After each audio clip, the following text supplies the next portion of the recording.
It is the Friday Night SmackDown Go-home show for Elimination Chamber. Welcome, ladies and gentlemen, to Unpopular Review. I am your host, That's So Caden, and I am joined by the executive consultant.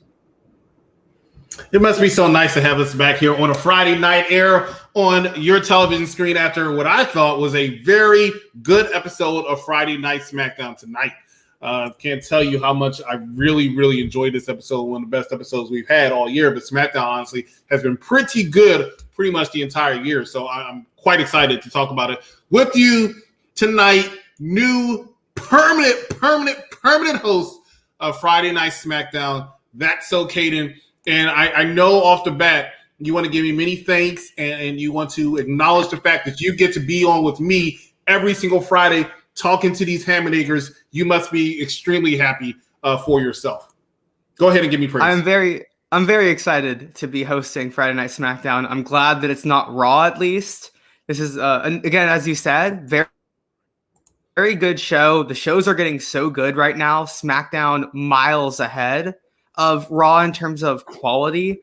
This is a great 2 hours, and I mean, it just keeps getting better. They keep improving on their storyline quality. Everything, the booking makes sense finally in WWE, or at least on SmackDown. I completely agree with you. You are right about everything. Don't think I didn't notice you glossed over the fact that you're supposed to be thanking me for allowing you to be on this show every single Friday, but that's fine. We can talk about that at another time. Go ahead and get on with what you got to get on. Well, let's start with the show. Of course, it's Friday Night SmackDown. We have to start with our tribal chief, Roman Reigns. You know what, actually? Did not start with Roman Reigns. Let's switch it up a little bit. They said, let's switch it up. And let's start with someone else. Edge. Edge starts in the ring. He starts cutting a promo. I said, did they though? Did they really? Did they what? Did they really switch it up a little for you? I mean, they did. I thought maybe we're getting a little bit different here. And of course, Roman Reigns, he interrupts Edge. He's not very happy about Edge taking that opening spot that Roman has had for weeks now. You know, Roman always opening and closing the show. Again, we'll see tonight. It's just this trend continues every single week. Roman's in the opening segment. Roman's in the closing segment.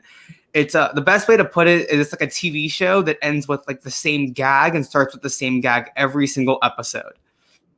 So, you know, we got Edge and Roman here facing off. Roman saying you can either choose to go fight a main eventer in Drew McIntyre, or he can fight the main event, Roman Reigns, who would be main eventing his 6th consecutive WrestleMania, I believe. He did miss last year's WrestleMania, I believe he was supposed to. Headlining his 6 WrestleMania. Headlining his should have been 5, but now 6 is what he said. Yes. WrestleMania WrestleMania coming up in about 7 weeks or so. Because of course, he missed last year and the year before that. He just made to fight, ironically, Roman Reigns, but it wasn't the main event. Yes, it was. It was. Roman Reigns, of course, you know, he's main evented WrestleMania 31, WrestleMania 32, WrestleMania 33, WrestleMania 34, and I don't believe he main evented WrestleMania 35, and technically did not main event 36 since he was out, but this would be another main event for him if he does have this main event match with Edge. For some reason, I thought he main evented 35, but I forgot about that women's match. No, that's the one. I'm sorry. 35 is actually the one where he came back and he fought Drew McIntyre. Yeah, Drew McIntyre, yes.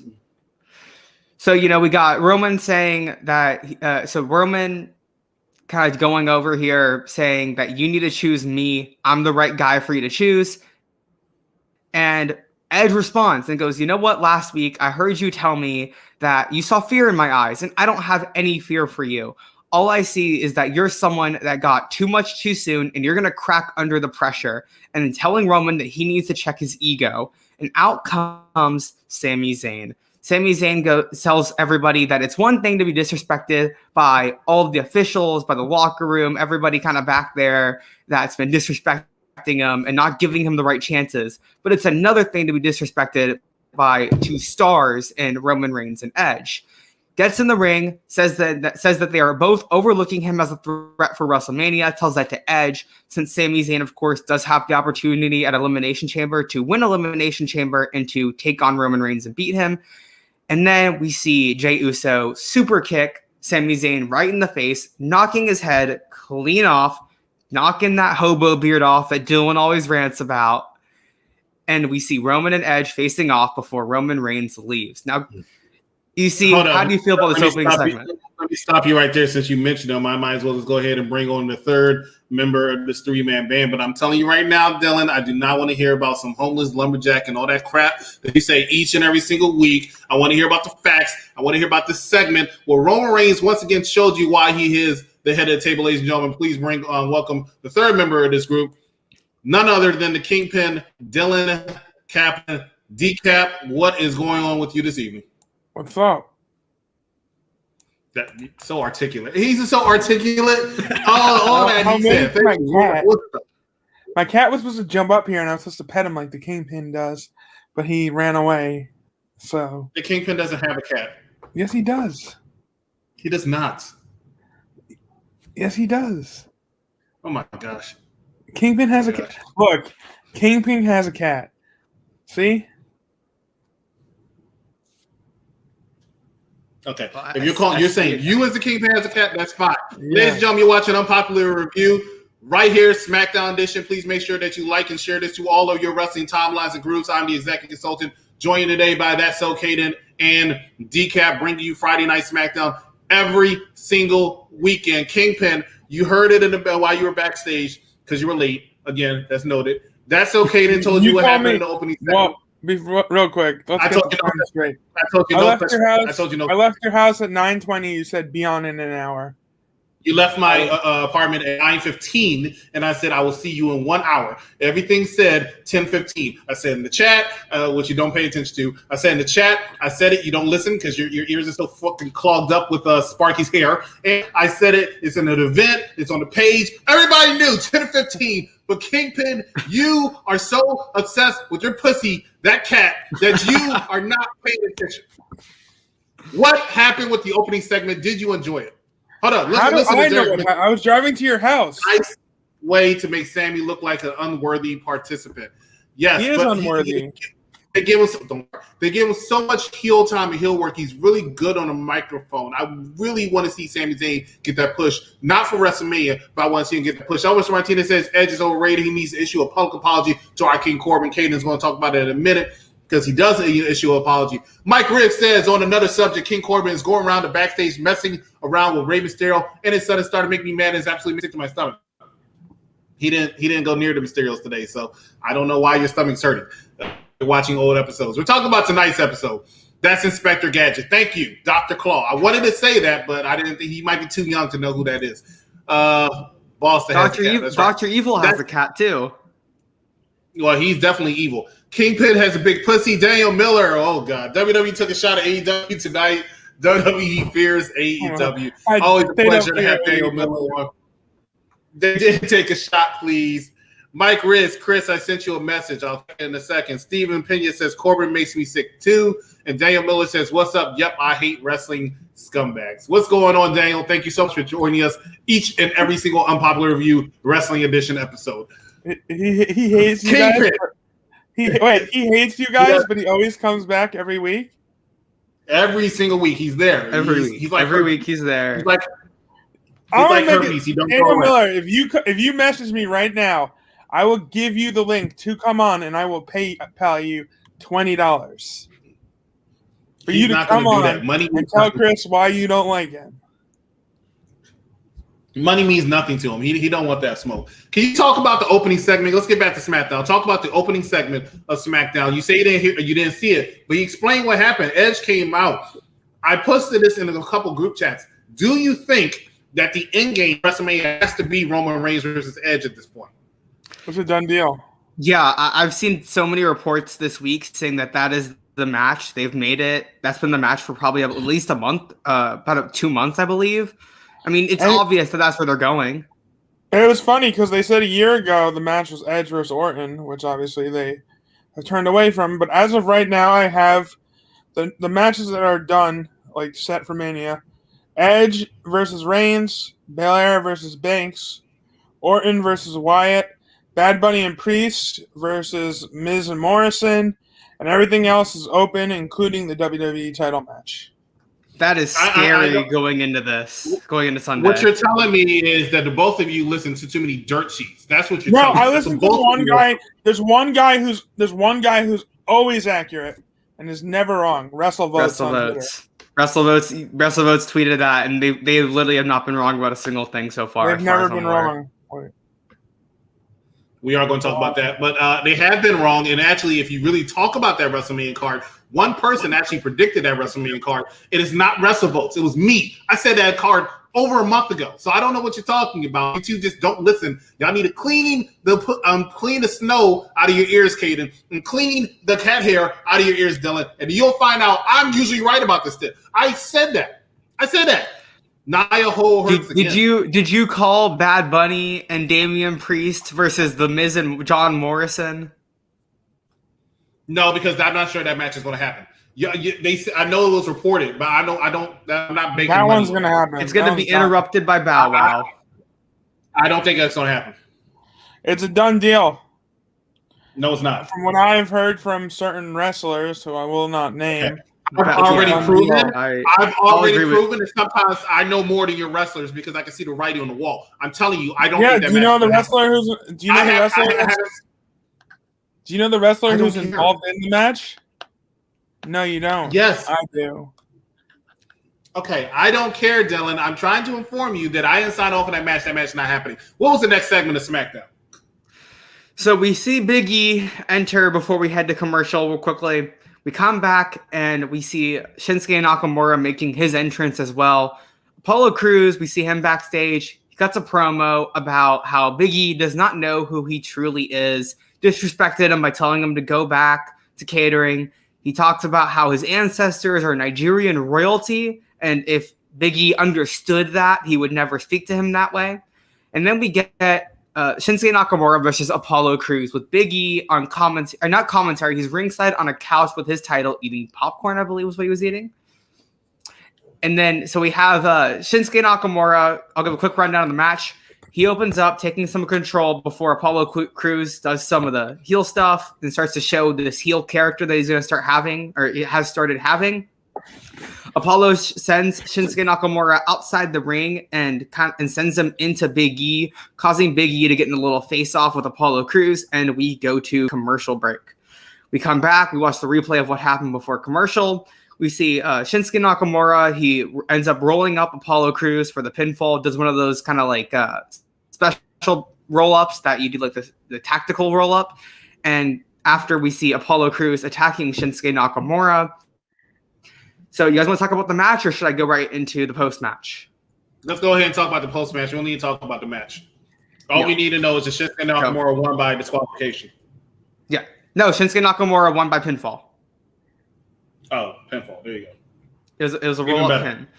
Yes. So afterwards, Apollo Crews attacks Shinsuke Nakamura. He pushes him to the outside, grabs the steel ring steps, and goes to hit him. Big E comes over and tells him he needs to stop.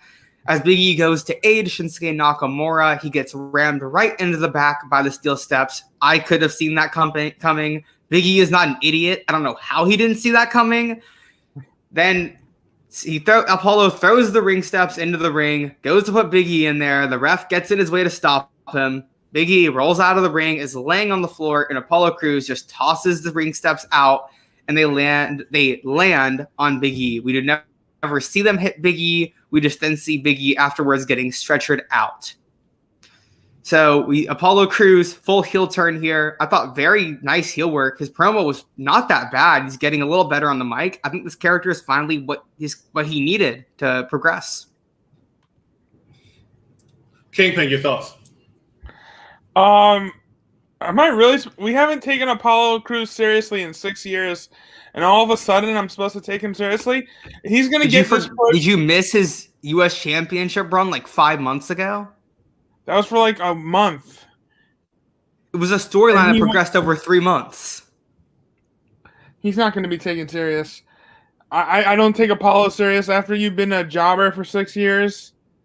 How do I take you serious? I mean, really. They're finally pushing Cesaro, but Apollo Crews, he's going to get pushed for 2 to 3 months, and then he's going to go away for the next 2 years. Like he does every other time he gets pushed. EC, do you have any thoughts on this? I mean, I'm very excited to see. Apollo Crews is a tremendous talent. He knows how to sell. He knows how to go at it in the ring. His only problem is he was always lacking that personality. And lately, he's developed that personality. Maybe Big E's bringing it out of him. Maybe it's the talking of Paul Heyman, which is, let's be real, is on screen and off screen. So I don't know what exactly it is, but there's a change in Apollo Crews. I'm here for it. I'm excited to see it. Hopefully, he takes that championship off of Big E, and then Big E can go into bigger, better things after WrestleMania, and I'll be perfectly fine with that. I mean, wait, is he working with Roman?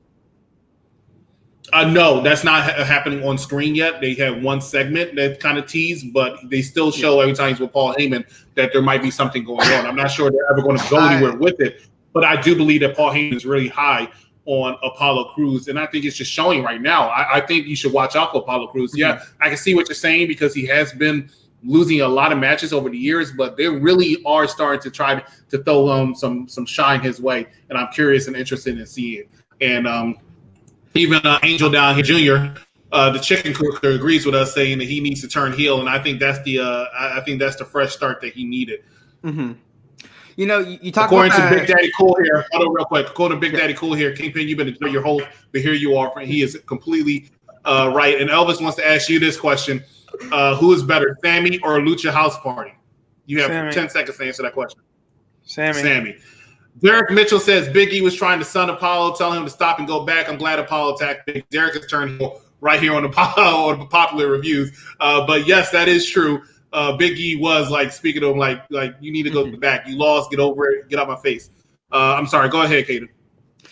Yeah, so you talked about that Paul Heyman connection and that little mention in his pre-match interview where he discussed him being Nigerian royalty had similar vibes to Roman saying he's the tribal chief in terms of how I kind of took that. So I think it would kind of make sense to have Apollo.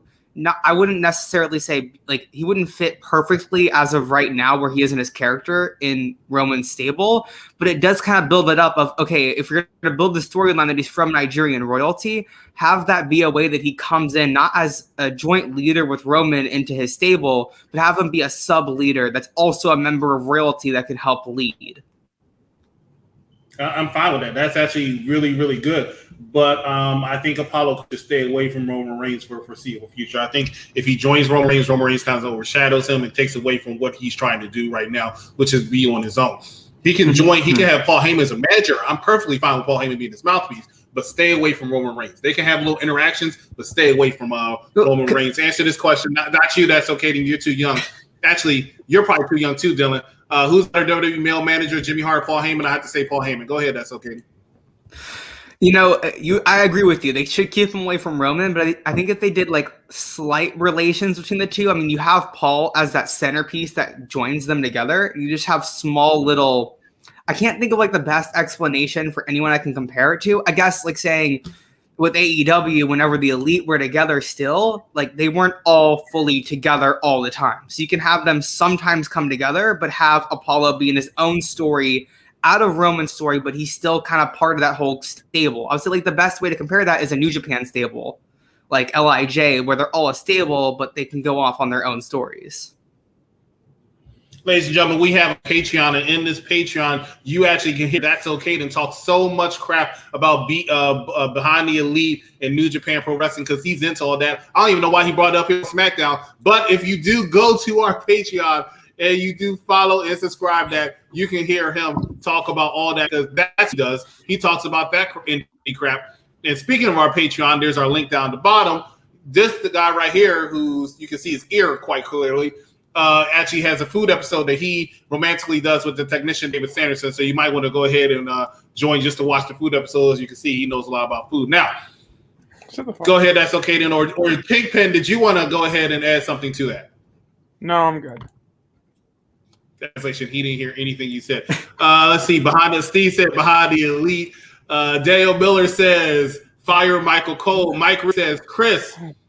Who is the best WWE champion of all time from the 80s or the 90s? I'm going to go with, well, if you're talking about the entire 80s and entire 90s, I'm still going to go Hulk Hogan. And I know that's going to be unpopular, but I'm going to have to go with Hulk Hogan. And then if you're talking who's the best in the 80s or 90s? Oh, well, 80s Hulk Hogan, 90s I'll go with I'm going to go with Shawn Michaels, but it might be Stone Cold. It's tough. It's a tough one. Fire Taz Chatting. What happened next on SmackDown? So next on SmackDown, Seth Rollins makes his entrance as Big E is still being stretchered out. They milked this for probably, I think, 2 or 3 segments. They milked Big E being stretchered out. We see Rollins. He starts cutting a promo saying that that being betrayed by your friends is a tragedy, saying Big E was betrayed by his friends and so was he. And that last week, his friends betrayed him. We see the replay to last week. And then we see Seth Rollins. He comes back and says that it was emotional trauma that he is still trying to recover from. Therefore, while Big E's being carried out. Well, Big E had been out at that point. Big E was off the stage at this point. But we see he said he holds up a letter and goes, "We have drafted a formal letter of complaint to officials," and starts to talking about how they are going to win this lawsuit. He goes, "We haven't won it yet, but we are going to win. I guarantee you we're going to win." Talks about how everybody else is a loser, and Cesaro was the biggest loser of all for being the one that stayed out there and was kind of disappointed in him, saying that he was patronizing him. I thought this was awesome work by Rollins, in my opinion. I'm really excited to see this character. I thought the Messiah was getting a little stale. This takes the Messiah basis of it, I guess, but makes it completely different to where instead it feels like a mix between Sami Zayn and the Monday Night Messiah. That's the best way I can put it in my head in terms of how I see this. And I'm really excited to see where Rollins goes with this. Him versus Cesaro is going to be awesome whenever that comes. And this could be really good for Rollins to kind of get him going as a good heel again. What do you think, Dylan? I don't want to see a heel Rollins. You have too many heels on SmackDown. The only person you really have as a face is Daniel Bryan. Kevin Owens is like a mid-level. He's not really a main eventer. It should have had Rollins come back and turn him face.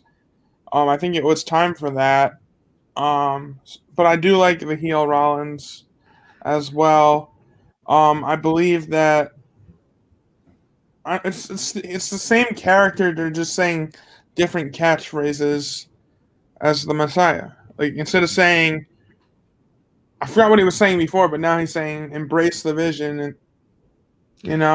it's kind of like he made it more modern, where it makes more sense in today's day and age.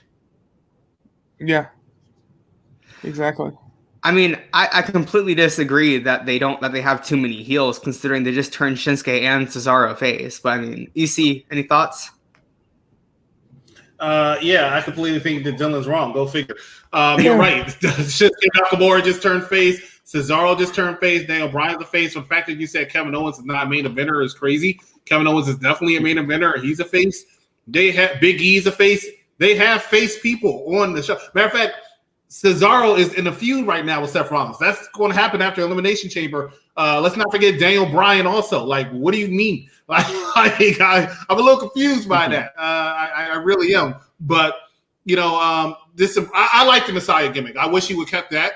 But it's pretty much the same thing. It just tweaked. He kind of took like the religious out of it, but kept it. So I'm fine with that. I embrace the vision. I'm interested in seeing where this goes. And, I'm curious about it. And I like to see this program with him and Cesaro because I think that's going to be a good feud. Let me see right here. There was a question for you, sir. That's so Kaden. Who is your favorite WWE Intercontinental Champion? I've only been watching for about 3 years, so I have to go based off of whoever I've seen. But I would say so far the best would probably be. There's not been very, very many good ones. I'll go with Finn Balor's run in 2019, right before he left, because he had one really good match with Shinsuke, and he was also in that Money in the Bank where he took that insane sunset bomb or sunset flip. That's how you can tell that's okay. That's too young because he named Finn Balor as his greatest Intercontinental Champion. I mean, if you're going to go modern, you have to talk about the Miz. You have to talk about Miz. Miz is the greatest Intercontinental. Since I started watching, Miz only had one run since I started watching. It was that really bad run where he feuded with Roman. He won. He's an 8-time Intercontinental Champion. He had one. No, in the last 15 years, the Miz. If you go the entire history, I still would put Miz up there as one of the greatest Intercontinental Champions of all time. He's not number one, but I will put him up there. Derek Mitchell says it's going to be awesome to see Rollins versus Cesaro. Yes, it is. Great. They're going to have great matches. Steve says Otis is a heel now. Yes, and we'll talk about that in a second because I'm interested in that. Bull Carp. I've watched Michael Cole since 1996. He's working his ass off since 1997. And you know what? You can quote that. Charmaine says, are you having guests on the show? The answer is yes. If you are a member of our Patreon and you sign up at this link right here, you can be a guest on this show. And we'll talk more about that. But go ahead and send me a message if you want to join the Patreon and also be a guest on tonight's show. I do have some comments saying I have some messages saying they want to be on tonight's show. There's your answer. If you want to be on tonight's show, you have to subscribe to our Patreon, ladies and gentlemen, so we can build the show up. Derek Mitchell says Cesaro's a great wrestler, but does not have personality. Wrestling is full of characters. You are right. I have seen him bring some fire. He looks a little uncomfortable in his promos. Hopefully, throughout time and less scripts and more bulletin points, he'll get where he needs to be. Junior the Chicken Cooker says mine was Owen Hart, who was also a great Interconnell champion. You don't know nothing about that, young buck. And Mike Riggs says my favorite WWE Interconnell champion is overrated Bret the Hitman. I'm sorry, that's okay. Then go and say what you were saying. Mine was Chris Jericho.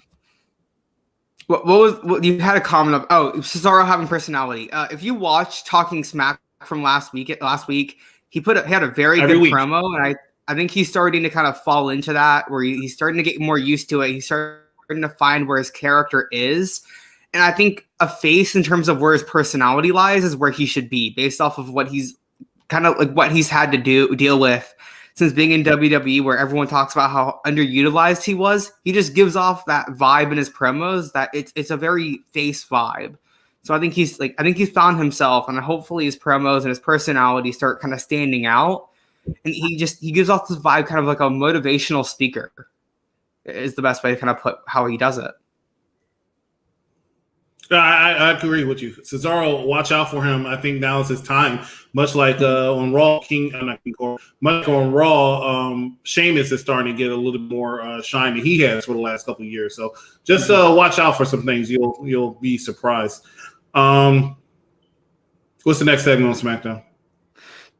So next we see Kevin Owens backstage talking with Edge. We had Edge throughout the night, kind of just talking to everybody that was in the Elimination Chamber match. So here we have him with Kevin Owens.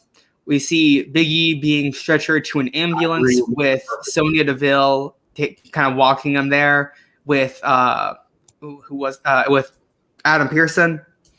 And then we get a match that upset me very much, since everyone knows, since I've been on here, I've been talking about how much I love the Riot Squad. And again, we have the Riot Squad lose. They take on Natalya and Tamina. WWE very much trying to put over Tamina as the strong, unbeatable force tonight. So it seems like they're really trying to build that up, as Tamina's the the strong house of the team, and Natalya's the workhorse of the team, which is a very good dynamic. It's similar to Nia Jax and Shayna Baszler. So I wonder if that's what they're setting up to have these two teams go against each other, where they have equal forces somewhat. But to get into how the match goes, Ruby cannot get any offense on Tamina, basically. Tags in Liv Morgan. Liv kind of doesn't really do much either, but I think she hit one little move, and Natalya tags in. We start to see they hit their I don't know if it was their finisher, but they hit a 2-on-1 onto Natalya, and Billie Kay enters mid-match to mess with the Riot Squad after their interferences and face-offs the last few weeks, since she caused them their matches against Bayley. She messes with them. Ruby, for some reason, tagged in and then just got distracted. I think the tag was supposed to happen, I'm guessing, before Billy came in. But I guess Ruby just tagged in, got distracted. Natalya gets over to Tamina. Tamina hits, I didn't see what it was. It was some sort of slam onto Ruby Riott, and Tamina and Natalya got the victory. Billie Kay goes in to celebrate, and Tamina super kicks her because they want nothing to do with Billie Kay. I'm going to go off for a second. I am very upset about this. I think Natalya and Tamina could be a very solid team together, but the Riot Squad are a built tag team. They have been together for years, and yet again, it's another tag team like the Iconics that this company cannot keep together. They need very good tag teams, and yet this has been their fourth straight week with a loss, where they lost their match against Asuka and Charlotte. Then they lost singles matches 2 weeks in a row. And then now again, they're losing here. This team needs some wins, and that they keep taking them here is very upsetting. And they're not building their tag division the right way. They could have had these two teams both pick up victories and then have a match, and it would have been much more meaningful for whoever won. They could have used those NXT women they just had in the Dusty Cup, the teams they randomly put together with like Priscilla Kelly and whoever. It's very upsetting here. Kingpin, any thoughts on this? I don't know if that was really on Liv, because Tamina doesn't wrestle a lot. I feel like Liv wrestles a lot more, and I feel like there's more ring rust on Tamina.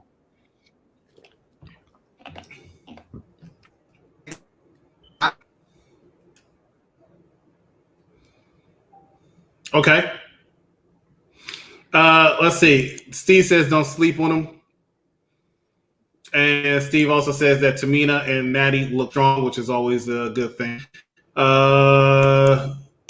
Derek Mitchell says, excuse me, for the last 11 years, Tamina was AJ Bodyguard, Team Bad, the Welcome Committee. Team with Nia Jackson, now Natalya, also teamed with Lana. They have tried numerous times, as Derek has tried to mention, to push Tamina. Make her look like a star, make her look like a monster. The problem is she's limited in what she can do. She's busted up knees. Let's be real. She has busted up knees. She's 43 years old. Now, granted, she could still put on a match. Last year, around this time, she was feuding with Bayley, possibly the best feud she's had since being on the main roster.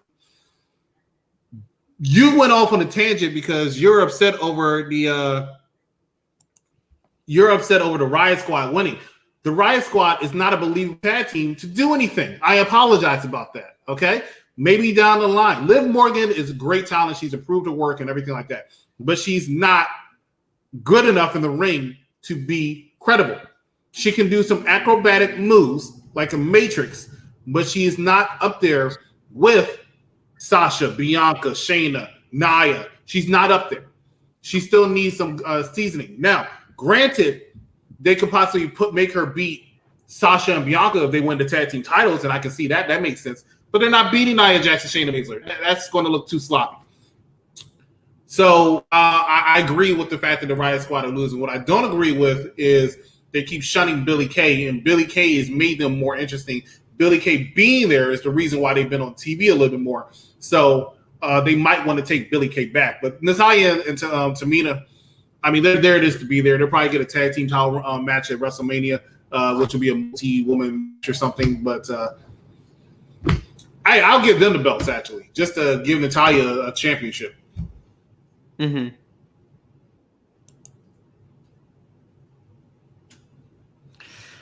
Anyways, let's head back to the show.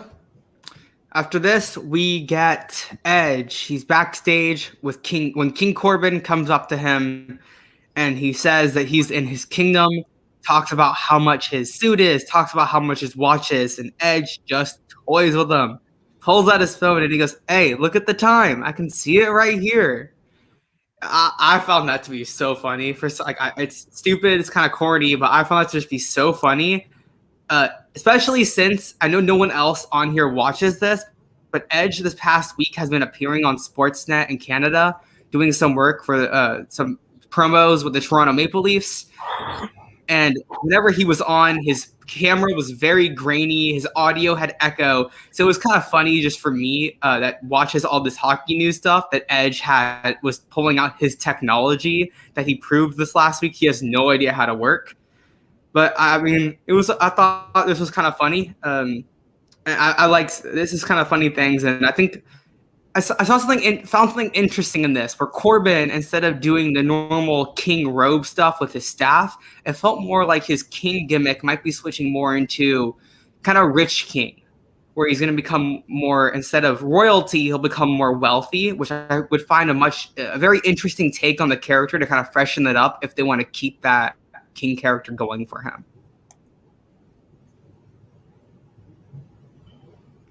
Yeah, Billie Kay. Anyone have? I agree with you. It's a matter of King Corbin, his gimmick. He's been king for about 2 years now, right? Mm-hmm. I'm a huge King Corbin fan, but something needs to switch up. I don't necessarily need him to drop that king thing, but it was an extra feel to it this time, so I actually did like it because he, like I said, he needed something to add to. So this is the way he wants to go. Very good. King Corbin is very good in the ring. I'm not in the ring. King Corbin is very good at what he does. I said this a couple weeks ago on SmackDown. the COVID era actually affected him more because his wrestling skills are okay. He's not going out there and putting these 5-star, even 4-star matches. What gets King Corbin over is his mic work that he has, and he knows how to entice a crowd. He's very good at drawing heat from a crowd, and unfortunately, he can't draw heat if there's no crowd. So now we're just forced to watch his wrestling, and it's kind of boring. So he needs to switch up his gimmick a little bit to kind of bring some heat back, because it's possible to still bring your heat back with the virtual fans and everything like that. But you have to do it a different way than he was doing before. Yeah. I think giving his character a touch of big money Matt would kind of fit, which is kind of, it seems like that's what they were doing tonight, is giving him a touch of that rich personality to just switch it a little bit, have little kind of fixing some screws right there that need to be fixed. Yeah, because I feel like Corbin's become very stale. Mm-hmm. He has, and that's just my opinion. He's become, I won't say a little, but like very stale. You know, I agree. And like what they got rid of Cutler and Blake because Cutler got released. Now what's Blake doing? Mm-hmm. He doesn't have him anymore. You know. Yeah. So back to the show. Blake can go. They can let him go. They can let Blake go. He's not doing anything for us. Unfortunately, he is not. But anyways, we got back from commercial. It's everyone's favorite talk show segment, Ding Dong Hello, with special guests Nia and Shayna, of course, hosted by the longest reigning SmackDown Women's Champion of all time, Bayley. 380 days. Yes. I want everybody to remember that. 380 days, Bayley was your SmackDown Women's Champion. And realistically speaking, she lost it for 3 weeks. She's really 400 and some odd days. But I'm just saying. I'm just putting it out there. And the big news, I know we do news after, but the big news is that Bayley, the rumors are Bayley is going to host the Ellen show. She's going to replace Ellen. And I can't wait for that to happen. I'll be tuning in I don't watch Ellen, but I'll watch Bayley because she's such a great host. Did you see her tonight? Great. This segment was so great. It was fun. I was laughing. I was smiling. I thought everything in this segment worked. So I'll just run through it real quickly before we let EC kind of have his fun with it, because I know he loved what happened here tonight. So we have Nia Jax talking about Sasha being fake, Shayna talking about Bianca Belair being fake. Just some quick bullet points about what happened. Nia says that she can't believe that Sasha acts like she's the sexiest girl on the roster, and says that she's sexier than Sasha Banks. And then we have Reginald interrupt, comes down to the ring and says he will not let them slander the good name of Sasha Banks. Talks about how great Sasha is for a minute, and then we have Sasha entering herself and tells Reginald to not speak for her, and then tells Shayna and Nia that she is the boss. And then we have Bianca Belair entering, and what did she call Shayna Baszler and Nia Jax? She called them Shania, something that has been said on this podcast for months. So I think we can confirm that Bianca is watching us. I think that's safe to say. But back to what happened in the second. Well, I already knew she watches this program for me. Like I said, Bianca and I go way back. She's actually been on the show. FYI, a lot of people don't know that, but she and Montez Ford have actually been on the show. So yeah, she does watch it. She saw Steve mention it to Shania, and she gave Steve a little shout out when she said Shania. Congratulations to Big Daddy Cool. For the first time in his life, he's winning on something. But hey, let's get back to talking about Bayley and how she killed this segment as the great talk show, getting the facts out of people. And also, shout out to Reginald. He had 3 times Reginald now has had me envy him. Because Sasha and him have something going on. It's well, love it. I got it. Talking about Bayley, there's one little thing she did in this segment that's going to go unnoticed. But every time someone entered, she goes, "I'm okay with you entering my show, but come through the door." But come through the door. Yes. It was amazing. In character. Every talk show host always just... Yes. everyone, like KO show, they always get up. Like KO show, when we saw him in NXT, he goes, "Oh, of course, someone's gonna enter," and she's just like, you know what? I care about you guys having drama on my show. Just walk through the door and make my gimmick look good. I loved it. Yeah, that was great. But she let Reginald slide. Reginald picked up the plan. Yes, she let Reginald picks up the plan, so she lets Reginald slide. But we get a 6-man tag out of this after Reginald proposes it, or 6-woman tag with 1 man. It would be Reginald, Bianca Belair, and Sasha Banks taking on the team of Shania and Bayley. Sorry. Hey, it was a match. I loved every second of it. It was fun. And you see the writing of the wall. I mean, if any episode of Raw or SmackDown the last couple weeks didn't give you the 411 of what WrestleMania events were going to be, is this one. There's no way in hell that Roman is not getting picked by Edge, especially more at the end of the night. And there's no way in hell that they're not going to go with this Sasha Bianca match. It just does not make any sense. It has to go there. And the funny part about putting Reginald in there is, where is Carmella in this? Mm-hmm. That's what I want to know. Well, where is Carmella? Where did she stand? We have an update with Carmella, and we'll get to that in a little bit. I started to think until we saw Carmella later in the show that maybe she was out with an injury or something, and that's why they didn't even have her show up with Reginald. But I guess I'm wrong, and they have a story with this, so I'm interested. But quick notes about the match here. We have some few things I kind of liked was at the beginning, Sasha and Bianca hit that glam slam kick combo that they hit last week. Reginald jumped in the ring to celebrate with them, and they just declined and told him to get out of there. That was something I kind of found a little funny. Nia doing some amazing work, in my opinion. This was my favorite Nia I've ever seen. Nia I thought was very funny tonight, and I never liked Nia. I liked her tonight.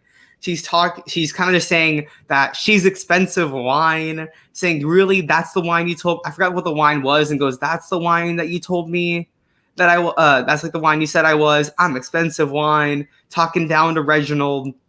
She goes for a leg drop, and Reginald dodges it. She falls on her hole again. Of course, they're going to keep milking this out. and then to end the match, we have Sasha and Bianca going to the outside to team up to take out Shayna Baszler to stop her from getting the tag. Reginald goes for the spinning kick that looked really impressive. Gets caught by Nia, and Bianca and Sasha hit a double drop kick.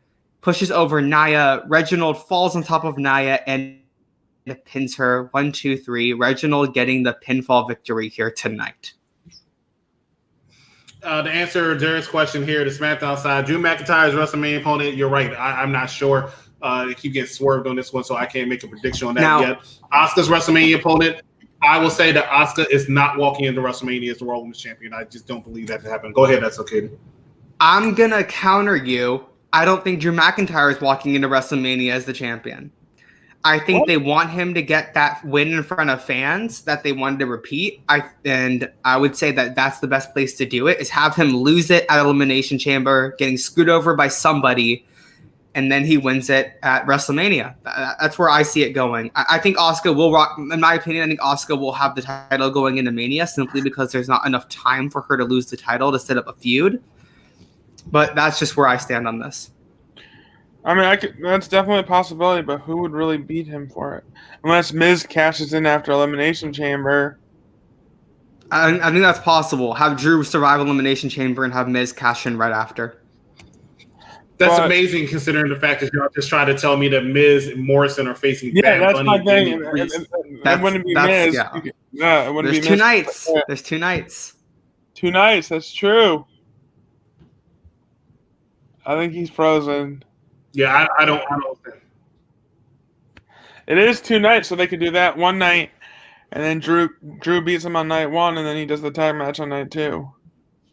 Yeah, I mean, I don't know who else could have. Who else are the heels in that match? Now I can't remember anyone in that match. I think Orton's got Wyatt almost guaranteed now for Mania. Yeah. I mean, Kofi's a face. Can't have Kofi. Hardy's a face. I mean, unless you have Sheamus screw him out of it, Is Sheamus in the match? Yes. Sheamus could screw him out of it. I think that's possible. How about Sheamus wins, and then, or some? No, that wouldn't make sense. It'd be a face would have to win for the Miz to cash in. I mean, if we're having Miz in that tag match, I doubt he cashes in before Mania. Maybe he waits till Mania to do it. I mean, it wouldn't make sense to have. I think Sheamus, if you want to do a quick transitional champion run, I think Sheamus is actually a perfect guy to do that. What if Miz cashes in at the end of that match? Which match? Mania? The Elimination Chamber. It's down to one. I mean, you're saying that it's basically confirmed that Miz is in a tag match. It's like with Bad he comes Bunny. down to Drew and Sheamus. Drew pins him, and then Miz is like, "I'm cashing in." I don't think Miz would cash in because he would have to then hold the belt until Mania, and you just talked about Russell about stating that Miz has a match at Mania. I mean, Derek Mitchell. I mean, you're not making point though. What's that? I mean, they're talking about. We got AJ Styles. He's in the match too. He could be a really good transitional champion and have Drew win it back from Mania. AJ. No. Y'all keep. I don't understand, especially you, the lady. You're a dreamer, right?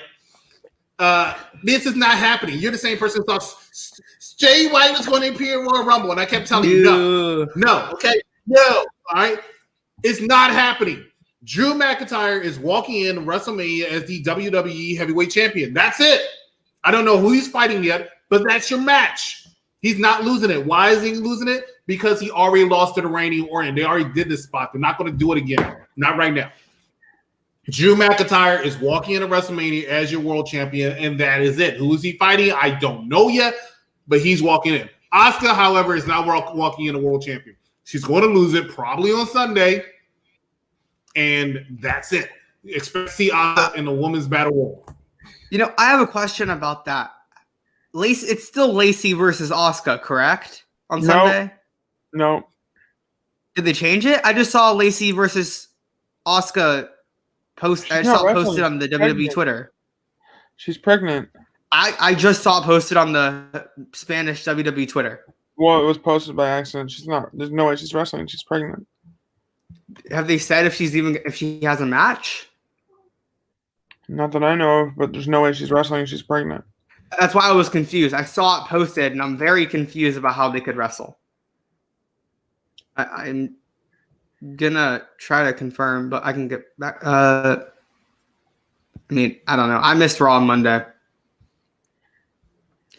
All right. Well, the announcement is she's pregnant. Now, as far as her actually being pregnant, that's up for debate. You never know with WWE. I do know that our fellow co-host, Big Daddy Cool, Stephen Pena, thinks it's a work. So we'll see what's going on there. No, she really. Speaking of, I asked someone who's friends with her family, and they said she really is pregnant. Okay, Miz sucks. He looks like a fool. F you. Miz might win on Sunday. I doubt it. I highly doubt it. Derek Mitchell says, could we see Asuka, Charlotte, and Rhea WrestleMania? I think you're going to see Charlotte and Rhea, but not Asuka. AJ Styles is a heel, but he is not winning the world title anytime in the immediate future. Junior, the chicken cooker, says he's coming after Randy. Elvis says AJ Styles will win. Hey, you've been wrong your whole life. Steve says Keith Lee. Steve says she's going to lose it to Lacey. Lacey's not pregnant. Y'all being worked. As Big Daddy Cool always says, every angle is a work, and he's usually incorrect. Junior says, I bet you a wine bottle if Drew loses. That's fine. You owe me a bottle of wine next time you come down. How you know Kingpin is corner of Big Daddy Cool? Did you see 2 blue lines, huh? And where's the pregnancy test, Kingpin? Big Daddy Cool grill you or that Lacey Evans is really pregnant. See, so the only reason that I'm going to argue of why Asuka's not going to lose that belt is you've been saying since Royal Rumble that she was going to lose and it was going to be Charlotte versus Rhea Ripley. Rhea Ripley has not been seen on TV a single time, and the Royal Rumble was nearly a month ago. It was, as of Sunday, would be the last pay-per-view. And we still have not seen her show up once. And they would not have her show up 2 weeks before and not with no type of winner and no Rumble win, no Elimination Chamber win to have her go right into a title match, especially with Asuka having held the belt for nearly a year now. Charlotte and Rhea Ripley. Rhea Ripley will be back sooner than you think. It's going to be that way. I guarantee it. It might happen, but it's not going to be a title match. They don't have enough time to set up Charlotte and Asuka right now without pissing off so many people. That's not true. The storyline already writes itself, bro. They had a match last WrestleMania. Charlotte won. Rhea's career went downhill. You don't need 8 months to build up this feud. It can be done in about 3 weeks, to be honest. It's coming. Prepare for it. And remember, on this show, I told you so. Are we boring you, Mr. Kaplan? No, I'm just all of a sudden I just got really tired. There's always something with you, isn't it? What's the name on SmackDown? So next up on SmackDown, so I know Otis. I missed the part where Otis turns heel. Yeah, so that does actually happen. It's in this next segment. We have we have a backstage segment real quickly. We have Kayla talking with Cesaro backstage. Says he was respecting Rollins, not patronizing him last week. Says he's going to focus on the now and not on Rollins, which is in the future, and focus on his match later tonight. Edge then comes to Cesaro and says that he likes Cesaro's grit under his face, getting Edge to kind of talk to Cesaro, putting him over a little bit. I thought that this was good. Another kind of segment where Edge can he's put over tonight, somewhat burying a little bit, but I mean, Edge doing good work here. And Cesaro as well. I think Cesaro's showing some personality. So we have the Mysterios entering the ring. We have a quick commercial break, and we come back to see the Mysterios versus the Alpha Academy, Otis and Chad Gable, with the Dirty Dogs. On commentary, the SmackDown Tag Team Champions, they talk a little bit about the Street Profits at first, waiting for the Street Profits to make their triumphant return. They say that they're done with the Profits. They're done with them. They're not going to wrestle them again. They're going to wrestle them again. But then we have Chad Gable and Dominic Mysterio starting out. Otis and Ray quickly tag in. We got a seated senton from Ray, of course, classic Ray. And then we get a springboard crossbody by Ray, caught and turned into a body slam by Otis. Gable then gets in the ring and starts coaching Otis about different moves he should do. I think he was going for a springboard or a running flapjack, hitting the ropes and hitting this kind of like pancake flapjack type thing. And it gets them DQ'd. He was in there for past the 5 seconds. They get disqualified. And then Otis, they drag Ray over to the corner. Otis gets up to the second rope and hits a frog splash on top of Ray. So I see this as a heel turn officially for Otis. I think he's kind of unaware of what's going on. He's just being coached by someone. But I mean, we had Tucker turn heel and nothing happened again with that storyline. Now we have Otis turning heel. I think this will do nothing. There's not going to be any storyline here. They're going to drop it in like 2 weeks. You see any thoughts? As far as this is concerned, I actually like the heel turn. But what's coming on is, you can see, it's going to be a fatal 4-way tag team. So you got the Alpha Academy is a heel, Dirty Dogs heel, faces the Street Profits along with the Mysterios. I said a week or two ago, I want to see the Dirty Dogs. Dolph Ziggler and Robert Roode. They've been calling themselves that for like the last month or so. Have you been watching the product? No, I have not been watching. While you're asking friends about whether or not Lacey Evans is really pregnant, you can't find out that they're calling themselves Dirty Dogs. Like, I don't understand. Look, I want to see the Mysterios win the tag team titles. Now, that's a bit of unpopular opinion. I said that last week, and I got kind of backlash by it. But I think it'll be a feel-good moment to see them win the tag team titles. Rey Mysterio can still go in the ring. He's one of the greatest of all time. He needs his pyro back. I don't understand why he don't have his pyro. And him and his son, I think, can make a really good tag team. Now, I'm not saying they need to hold on for a while, but they give the tag team titles to almost anybody else. Why don't you give them to them? I really would like to see them walk away with the tag team championship. Street Profits can cool off for a little bit. They had it for almost a year, pretty much. They're good. All right. And nobody really wants to see the Alpha Academy do it, but I'm glad to see Chad Gable on my screen because I think Chad Gable's a talent. And it's hard to put him someplace where he fits because when he's by himself, even though he can go by himself, he just looks so much smaller than everybody, even though he's strong as crap. He looks so much smaller than everybody, it's hard to believe. But him tagging with Otis and them actually becoming a threat, I can see that. I'm looking forward to it. I'm interested in it. Good job to WWE for going ahead and do that. I know they had to separate Daniel Bryan from it because Daniel Bryan's a face. Yeah, I mean, I like this. I like what they're doing with this. I think it could be really good. I just worry that they're just gonna drop this in like a few weeks. Hopefully, they stick with it because that could be a very solid team together, and they could do some good stuff. Yeah, I agree. Dylan, your thoughts? If you have. What the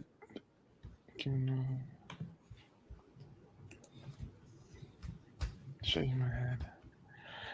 When I said your thoughts, I was talking about what That's Okay and I were talking about, not necessarily what Steven was talking about. What That's Okay and I were talking about, that's for the feedback we want. So, Dylan, your thoughts? He just threw me off, though. I totally forgot. Oh, did he? Oh, did he? Oh, did he? That's what threw you off. Oh, Lord. All right. What's the next segment of SmackDown, Kaden? Well, we come back from commercial, or actually before commercial. Hold up.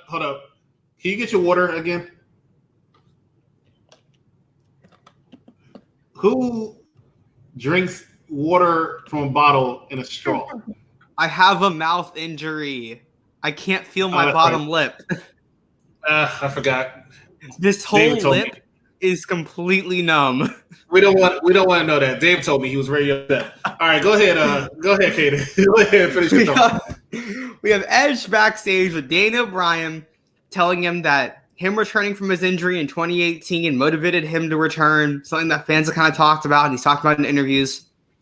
Daniel Bryan then proposes a WrestleMania match between the two if Daniel Bryan can win at Elimination Chamber. Not only win the Elimination Chamber, but also beat Roman Reigns. So this kind of continues on where everyone's saying, I should be the one that you should fight if I win the Elimination Chamber. You should pick me.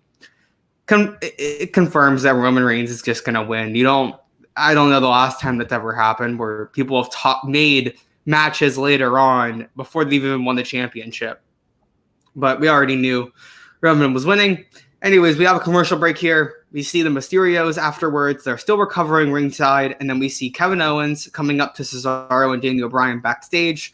And they discuss some tactics for their match. And then we also see another backstage segment kind of continuing on to give us not many answers, but kind of answering a few questions for me about what's going on with Carmella.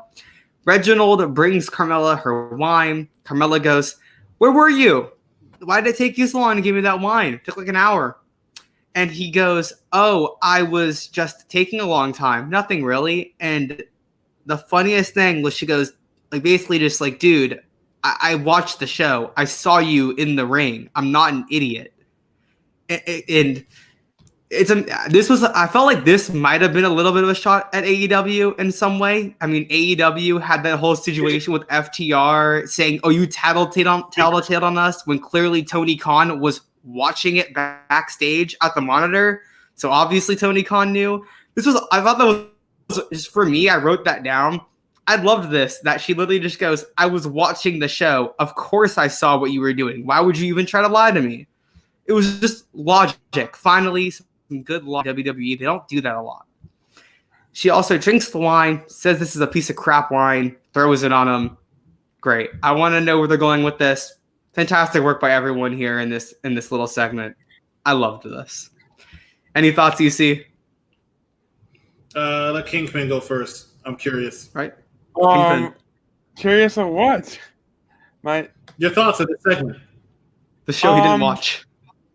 Yeah, I was driving home at this point, so just tell me what happened real quick. I just told you. Tell me again. I had like a zoom out moment in my head. I'm sorry. I had like a daydream. Okay, it's been a long day. Reginald brings Carmella her wine. Carmella says, "Why did it take so long?" Reginald says, "It just took a while," or something like that. Carmella goes, "Of course, I saw you out in the ring. Why are you lying to me?" Drinks the wine, says it's crap wine, throws it on him. Damn, he just got shown up by a girl. But he still got his shot with Sasha Banks. So as long as Sasha's happy, that's all that matters, right? That's all that matters. You see? I like the fact that they still playing the Carmella angle in this, even though they're trying to go a different direction, but it keeps Carmella relevant because she's improved so much and she deserves to stay relevant. So I'm with you, and I'm glad that she I heard that segment. I didn't get a chance to watch it, but I heard it, and I'm glad that she did acknowledge the fact that, hey, I watched the show while you lying to me. Hey, and you better get this champagne right, too. So this was really good, and I'm curious to see it. The women, once again, are killing it on SmackDown. So kudos to WWE for this angle. Yep. Logic. I love some good logic in my wrestling. I also like some good thoughts when asked about thoughts and opinions. Did you see the difference between what I said and what I did, Dylan, and what you said and what you did? Right? Yeah. Even after he had to repeat everything again, right? You still came up with some of the weakest thoughts and opinions I have ever heard in my life. You try to throw Sasha Banks in there because she's hot as shit, but you were saying that to me at your house because she's fine as shit. But this next segment That's So Kaden does, I sincerely hope for your sake you're paying very good attention because I want to hear your thoughts. You're claiming to be the insider. You claim to be the instigator. You claim to be the kingpin. Act like it. You're over here talking about, oh, I know who's going to be wrestling at WrestleMania. Oh, I know that Lacey Evans is really pregnant, but I don't know what happened 5 minutes ago on SmackDown. Boy, get in line.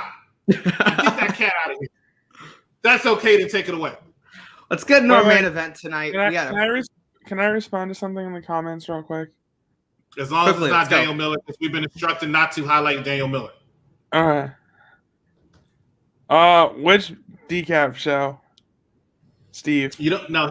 He thinks you have a show. He doesn't know that you sometimes you. Well, I'm going to be on a show Monday. Okay. Well, that's nice if you want to put yourself over. But first, put yourself over by putting our show over and actually doing a good job instead of sitting there looking like you're tired.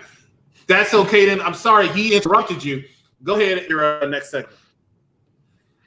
So we got our main event tonight. Preview for Elimination Chamber. 6-man tag action as Sami Zayn, King Corbin, and Jey Uso take on the team of Kevin Owens, Daniel Bryan, and Cesaro. Quick thing I forgot to mention. I thought I wrote it down, or I did actually write it down. I just didn't see it. In that little backstage segment, Daniel Bryan and Cesaro were making fun of Kevin Owens for always turning on everybody, going, oh, Kevin Owens never turns on his partners. Little reference to Chris Jericho there. Talks about how he was Big O with the New Day. I thought that was really funny. I popped for that. Yeah, didn't he turn on the New Day? Always good. Go ahead. Quick question. Didn't he turn on the New Day after tagging with them for 2 weeks? Yes. It was a brief time, yes. Okay. EC, you have something to say? I love when they revisit history. They acknowledge history. They don't forget about it, even though they think the fans forget about it. A lot of them do, let's be real. But Kevin Owens has a history of doing this. And the only other person they ever acknowledged the fact they always turn on their partners like that, I think it's Shawn Michaels. So I'm really happy that they did that. Kevin Owens is a babyface, but he's still always pretty much out for himself. So really good job by WWE for that one. Yeah. So let's run through this match. I got a good amount of notes for this, actually. Daniel Bryan starting out with Jey Uso. We got Daniel Bryan. He kind of throws him into one of the corners, throwing some strikes. He goes over, tags in Cesaro. As they go for a double team, Jey Uso escapes and tags in King Corbin. They kind of they start. So we have Corbin tagging in Sami Zayn immediately after, looking at Cesaro. Takes one look at Cesaro and goes, nope. Daniel Bryan and Cesaro and goes, yeah, I'm fine. I'm not going to take on you guys. Tags in Sami Zayn. Then we have Daniel Bryan tagging back in. The heels kind of grab Daniel Bryan, throw him into the corner, and just start beating up over them. King Corbin and Sami Zayn start to argue a little bit, which allows Daniel Bryan to go tag in Cesaro. Cesaro just hits 50 uppercuts all around the ring on Sami Zayn. Throws him into one corner, uppercut. Throws him into another corner, uppercut. Throws him against the ropes, uppercuts. Literally everywhere. I just saw 50 uppercuts. He gets the swing on Sami Zayn. Sami Zayn gets launched into the corner, tags in Corbin, and then he goes for the swing as well. Corbin, I don't know if it was Corbin or Cesaro that botched it, but someone botched the swing and they had to restart. And then we go to commercial. We come back, and correct me if I'm wrong, but I think Cesaro coming back from commercial was still swinging King Corbin. I think that's what I saw. Yes. It was definitely camera trickery. They probably stopped during the commercial break, and then when they counted down for 5 seconds, they started again. One thing WWE is doing a lot, and I'm noticing during this virtual era, which is nothing wrong with it, is they're taking they're taking advantage of it by having certain camera angles that they couldn't use because the fans were there. And it's, like the Nia Jax and the Shayna being able to come through the door earlier.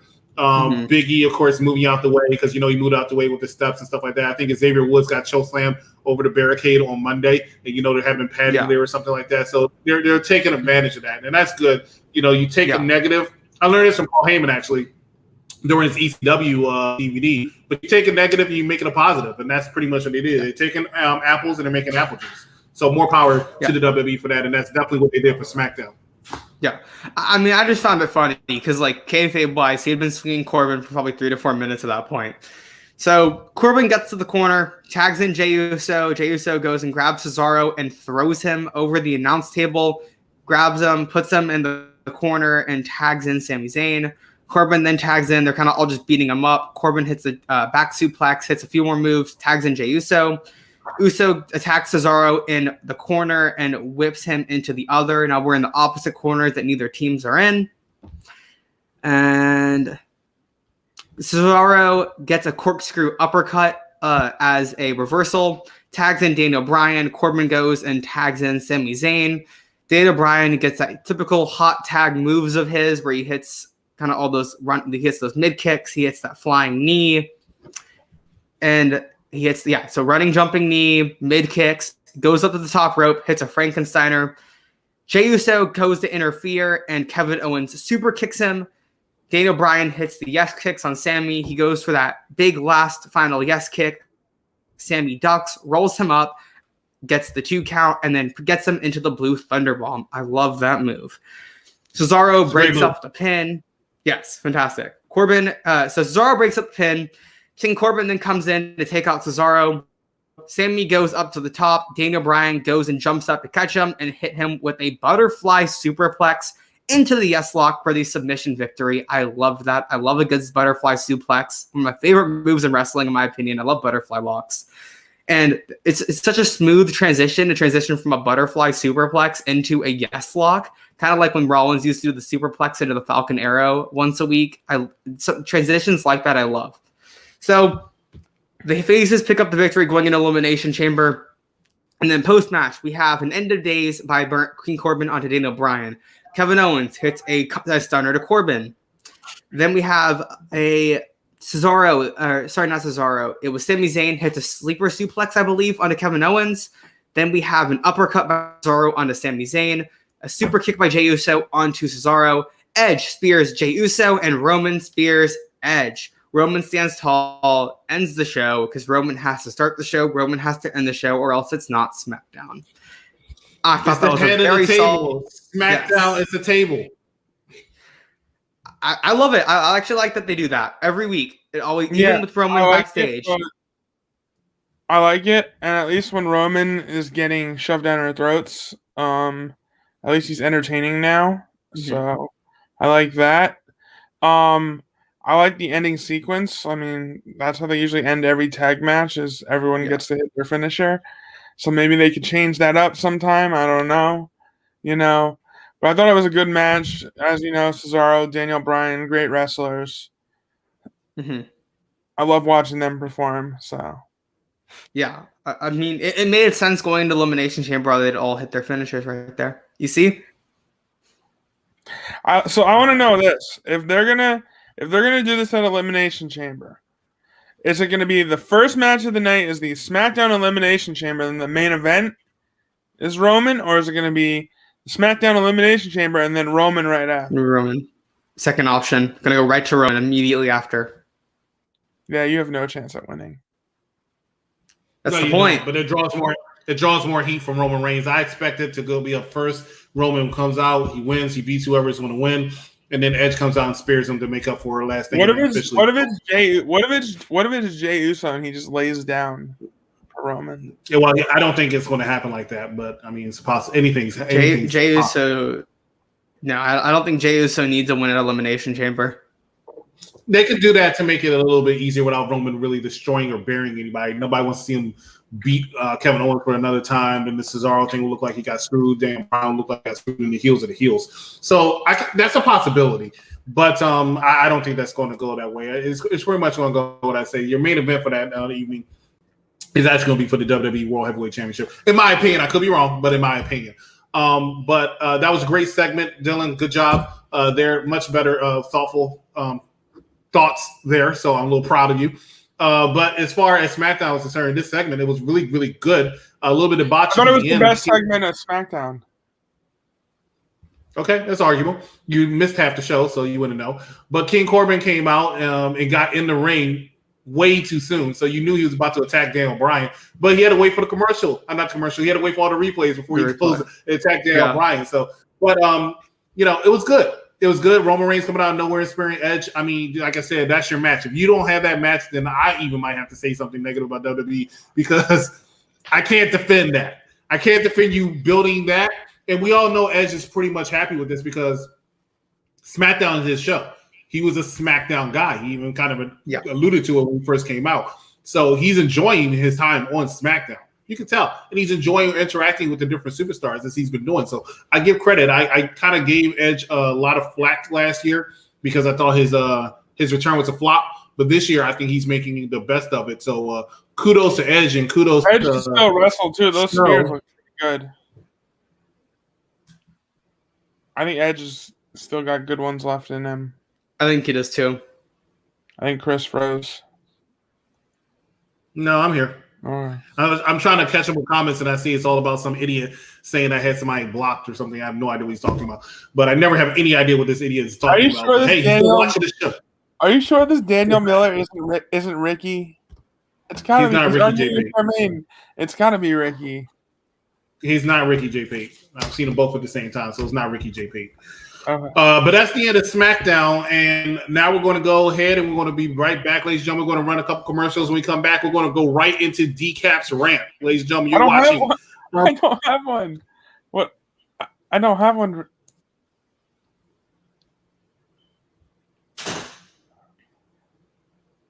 Did your boy? We'll be right back after this commercial break. Stay with us, ladies and gentlemen. We're going to come back with Decap rant, and then we're going to go into news. We're watching Unpopular Review. Everything they built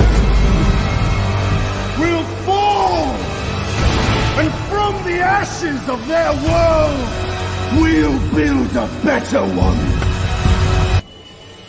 I've never felt power like this before.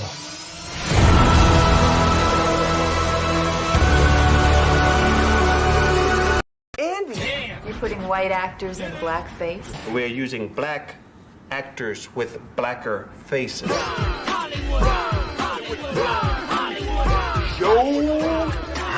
Evolution. Go to your windows and yell out, I am not gonna take it anymore. And it was a fluke. They can have fans outdoors. We need to push guys like Drew McIntyre, Randy Orton, Matt Riddle. She was doing a terrible job as a heel until they got into the piece. I am so sick of Jey Uso. Scrap Retribution because they're trash. They're all trash. They're all jobbers. Oh, Donald Trump here. This is rigged. I told you so.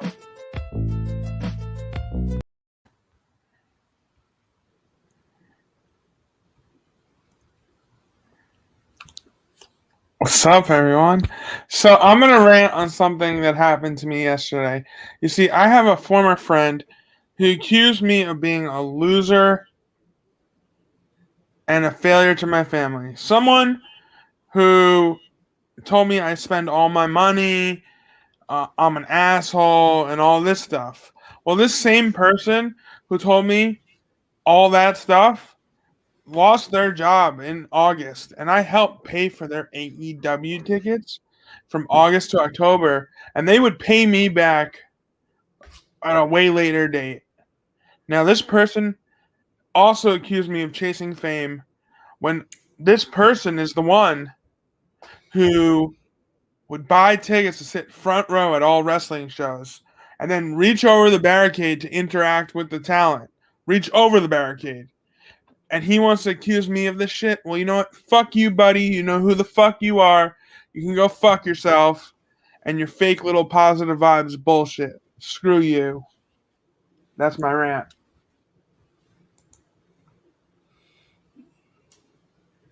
Oh, okay. All right. So, ladies and gentlemen, you're watching Unpopular Review. That's so Caden, executive consultant down there is the Kingpin. Let's go ahead and talk about a little bit of news before we wrap up this episode. That's so Caden. What you got for us tonight? All right, news-wise, let's take a look at some things. Today, we had a little article coming out from the Wrestling Observer newsletter talking about and what his currently little rundown of what they talked about. He is living. I don't remember exactly where he's living, but he's on a farm, I believe, and he has a family real estate business that he's running. He's just kind of sitting there. He's still employed. He's still making his money, and he's just chilling. He's enjoying life, and he is also dating current member of the Riot Squad, Liv Morgan, and the internet wrestling community lost their shit about this. It was trending all morning. Everything I saw, everyone was just talking about it, and I mean, good for Bo Dallas. I just wanted to talk about how proud I am of Bo Dallas. So good for him. Got another little news story about, I didn't read enough into this. I just saw a little bit of it. Kairi Sane, she got denied by permission by WWE to wrestle at a Stardom show. Not sure what the whole story is about this. I'm going to look into it a little later. It just came up while we were doing the show, or right before we started. And a little interesting. Not really. I don't think there's much there, but it definitely is a little eye-opening because I thought she was no longer under contract for it. I thought she was released. And so, any thoughts on that before we get into the big story? On the previous No, not two? really. I mean, as far as Kairi saying, I'm sure they have their reasons. I don't necessarily understand them, but whatever. It is what it is. As far as Bo Dallas and Liv Morgan, I mean, that's their prerogative. Let them live their life. That's really nothing that serious to me. Jey So, Uso hasn't. Fun fact: Jey Uso hasn't won a match since November 6th. That's interesting news. Thank you so much for that bit of information. What else you got that's okay? So, quick update before we get into the big news story that kind of came out this week.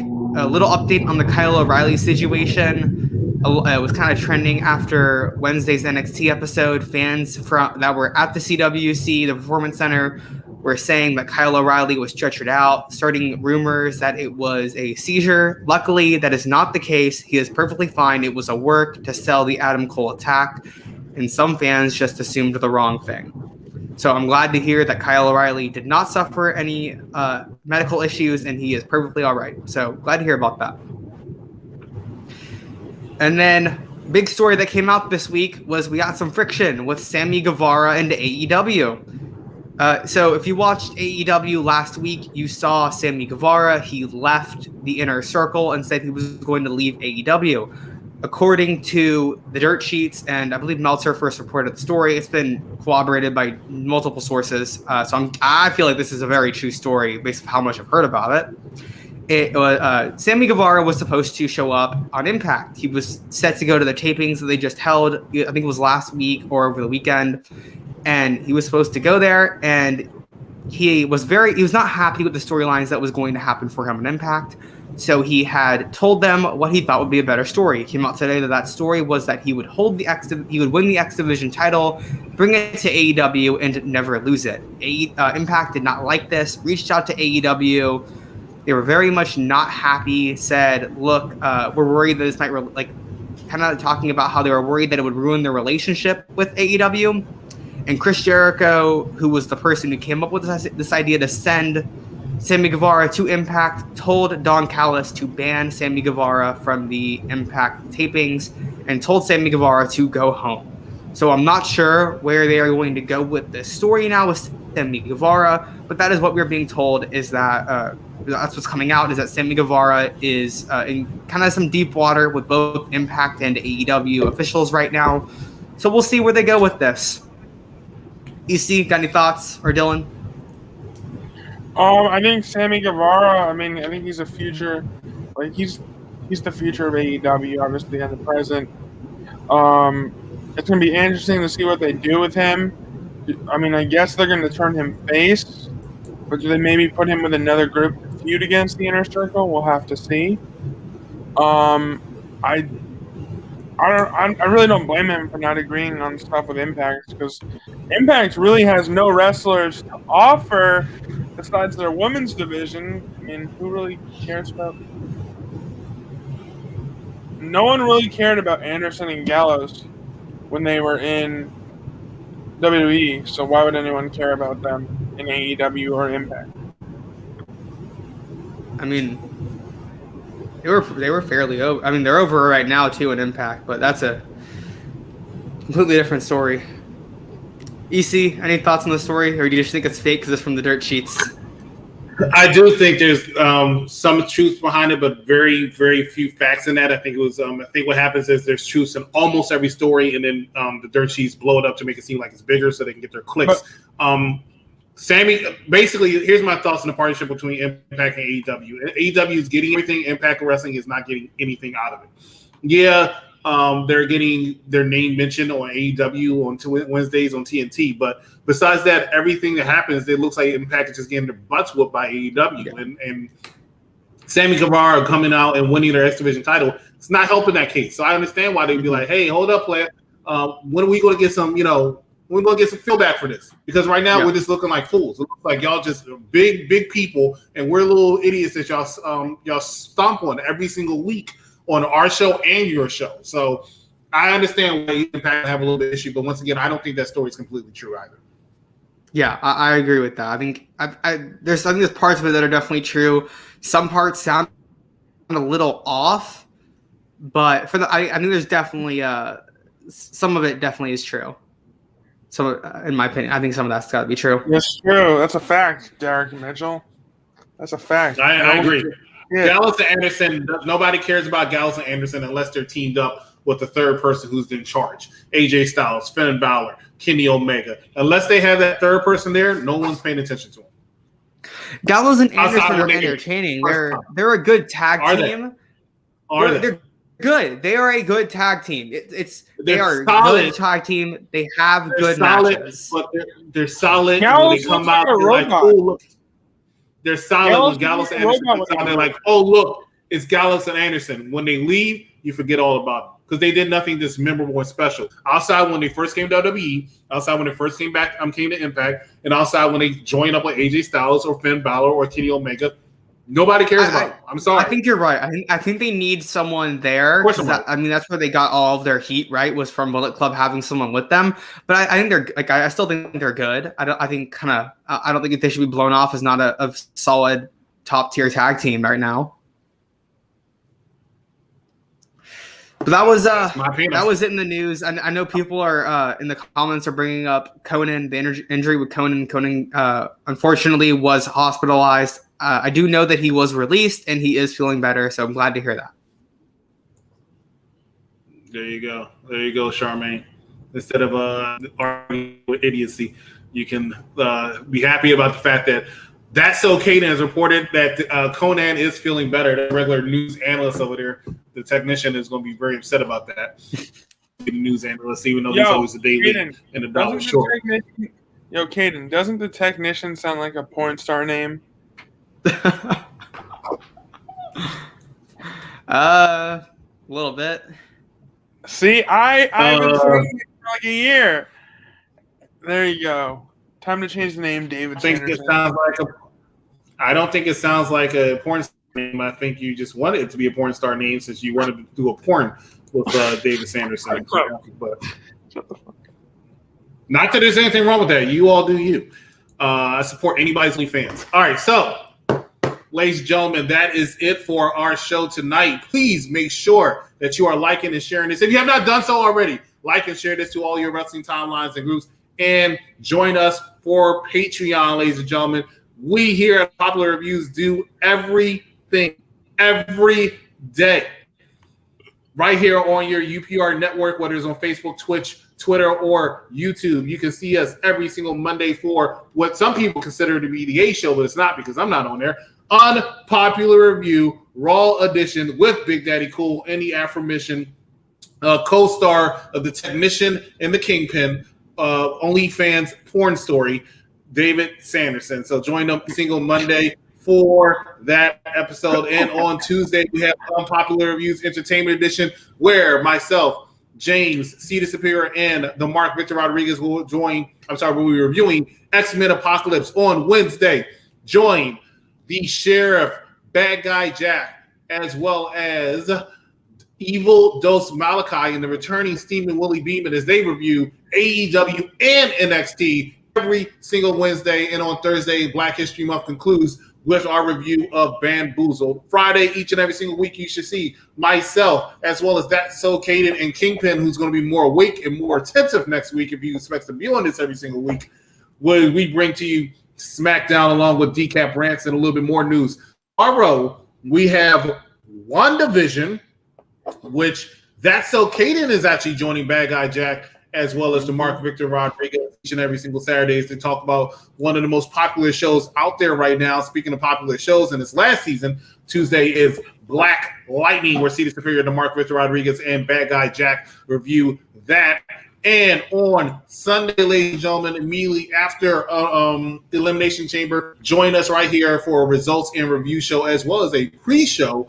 And even more so, if you are following us on our Patreon, we're going to have a virtual viewing party where members of Unpopular, as well as a lot of fans, will be in there talking and chatting it up during the Elimination Chamber. So we're not watching it by ourselves alone. We miss those viewing parties. Let's have it. Let's bring it back here. If you want to join that viewing party, please go ahead and sign up for our Patreon, which is once again down here at the bottom. Just copy paste or go to our Facebook page. And you can watch a lot of episodes like Roomy episodes, food episodes, Behind the Elite, New Japan Pro Wrestling, Impact, New Japan, MLW, and the merchandise show, all on our Patreon, patreon.com, unpopular review. Ladies and gentlemen, for That's So Caden, for the Kingpin, I'm the executive consultant. Thank you so much for watching us here tonight, and we will see you tomorrow. And say goodbye to Sparky. Lightning. We don't say goodbye to people who are unemployed. We'll see you tomorrow for Black Lightning. Goodbye. Good night, ladies and gentlemen.